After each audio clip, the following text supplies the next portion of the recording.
In 1819, a young German doctor discovered a drug.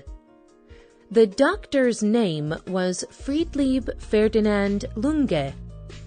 A friend had given Lunge some coffee beans to study. They were small and dark brown. As he tested the beans, he discovered a chemical inside them: caffeine. Today, caffeine is the most used drug in the world. Many people depend on caffeine to help them start the day.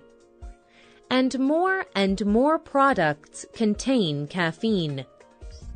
But there are negative results from using too much caffeine. How much is too much? Today's spotlight is on caffeine. Caffeine is a drug that naturally exists in some foods.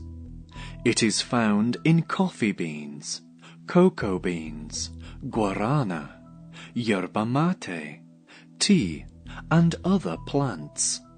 Through history, people from all over the world have grown and used plants for the effect of caffeine. But today, people commonly get caffeine through coffee, tea, or soft drinks like Coca-Cola.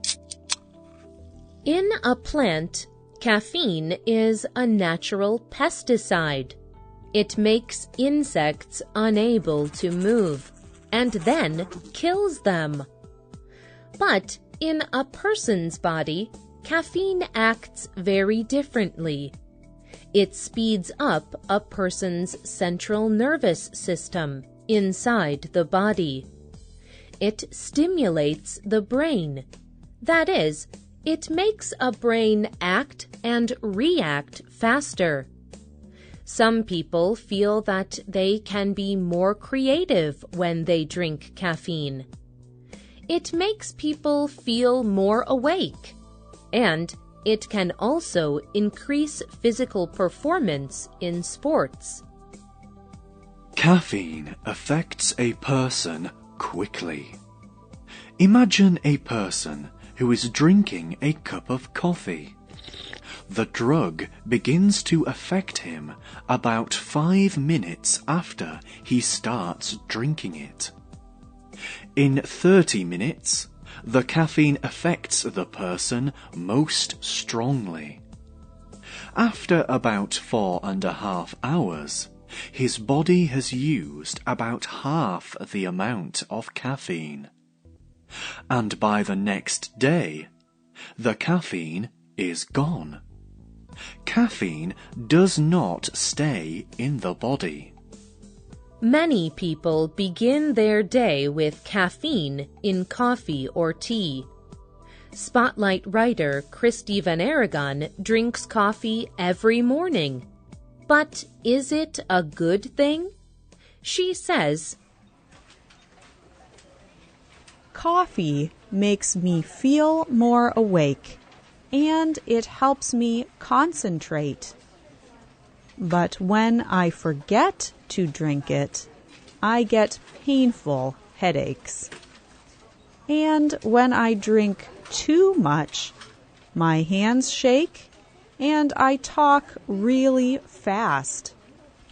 Coffee is great most of the time, but it also causes some problems." These effects can be common for people who drink caffeine. In fact, people can come to depend on caffeine. People who try to stop drinking caffeine may be very tired, have muscle pains, or even have stomach pain. But these symptoms usually stop in about a week. Too much caffeine can also cause problems. People who have had too much caffeine may have head pain or stomach pain. They may have a rapid heartbeat. They may feel anxious, worried, or nervous. Too much caffeine can make a person unable to sleep. But there are also more serious effects when people take extremely high amounts. These effects include a feeling of not knowing where you are, body movements you cannot control, or even death. In the United States and the United Kingdom, health experts have set a safe level of caffeine a person can take. They advise that people do not take more than 400 milligrams of caffeine in a day. That is equal to about 4 or 5 cups of coffee. Many experts believe this amount is safe for an adult. Murray Carpenter wrote a book about caffeine. He told news organization NPR, "For people who are using caffeine moderately, it is probably perfectly healthy. And we know there are some signs that we may even get some good effects out of long-term coffee drinking." Researchers cannot agree if caffeine is good for people or bad for them. Caffeine does have some bad effects, but like Carpenter says, caffeine also has some good effects. Research shows that drinking coffee and tea with caffeine may reduce the risks of some kinds of cancer.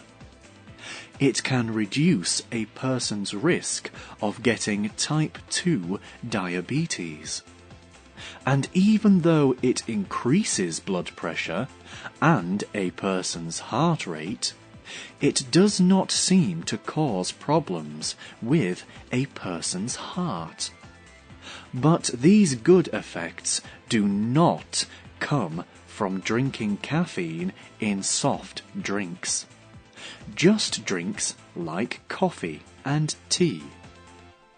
All of this information may make a person wonder what to do. But it gets worse. That is because recently, companies have been adding caffeine to more and more drinks and food. People may not know how much caffeine they are taking.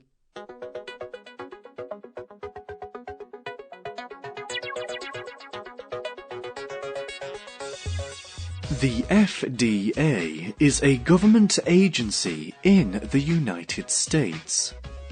It sets safety rules for food and drugs there. In 2013, the FDA began investigating caffeine. They were looking particularly at caffeine in energy drinks and food.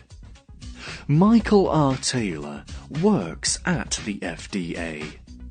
He told about a new chewing gum containing caffeine. Each stick of gum contains caffeine.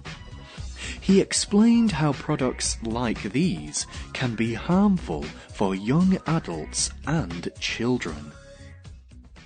The gum is just one more sad example of the movement to add caffeine to food.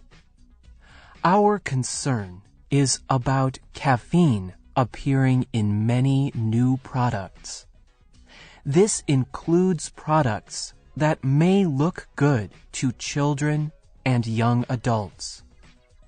One package of this gum is like having 4 cups of coffee with you.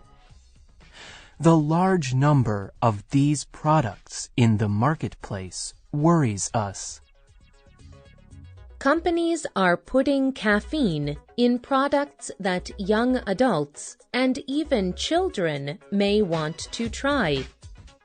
Many government organizations and health experts are working to regulate caffeine.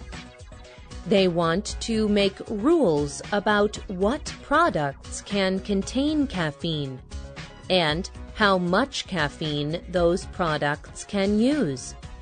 However, it is not an easy job. Stephen Braun wrote a book about caffeine. He told the BBC,